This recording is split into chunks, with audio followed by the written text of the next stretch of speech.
Wherever you go, whatever you do, throw a little at it. Omax, Vest and Briefs. இப்ப திருமாவளவன் என்ற கட்சியே இல்லை. தாவேக்கா வந்தது எல்லோரும் அந்த பக்கம் போய்விட்டார்கள். இன்றைக்கு திமுக கூட்டணி இத்தனை இடங்களில் வெற்றி பெற்றதற்கே விடுதலை சிறுத்தைகள் தான் காரணம்.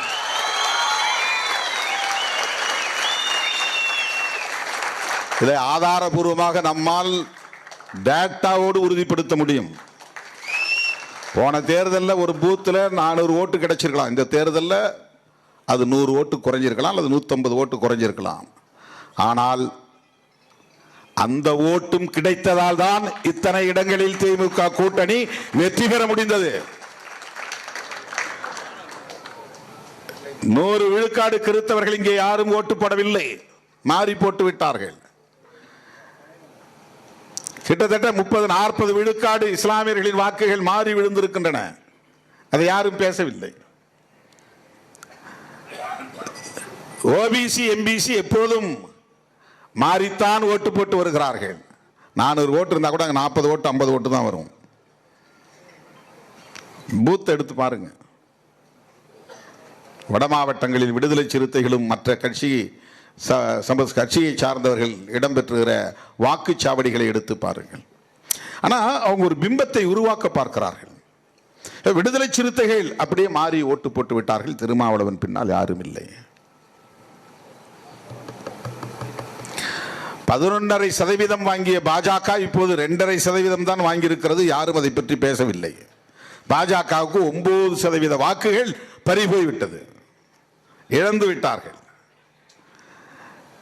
நாம் தமிழர் கட்சி 8% வாங்கியிருந்த கட்சி இப்போது 4%, 50% அடி வாங்கிவிட்டது. யாரும் பேசவில்லை. 66 இடங்களில் வெற்றி பெற்ற அதிமுக இப்போது 47 இடங்களில் தான் வெற்றி பெற்று இருக்கிறது.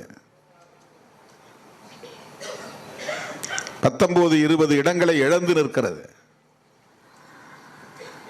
100க்கும் மேற்பட்ட இடங்களில் வெற்றி பெற்ற திமுக இப்போது 59 இடங்களில் தான் வெற்றி பெற்று இருக்கிறது. அவ்வளவு பெரிய பாதிப்பு. இப்ப இருக்கிற அதிகாரி தூக்கி போட்டு வேற ஒரு அதிகாரியை போட்டா அதே தான் நடக்க போகுது. போன ஆட்சியில் இருந்த போலீஸ் எல்லாம் மாத்திட்டாங்க. இப்ப புது போலீஸ் வந்துட்டாங்க. அம்பேத்கர் சிலை வச்சா அந்த போலீஸ் வந்து எடுத்துட்டு தான் போறான்.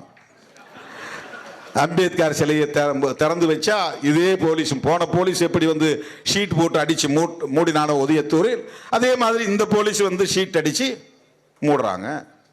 என்ன மாற்றம்? அதிகாரிகளை மாற்றுவதால், அமைச்சர்களை மாற்றுவதால் விளைவுகள் மாறுமா என்றால் மாறாது. தமிழ் ஜனம் சேனலை சப்ஸ்கிரைப் பண்ணாம பார்த்துட்டு இருந்தீங்கன்னா மறக்காம சப்ஸ்கிரைப் பண்ணிடுங்க.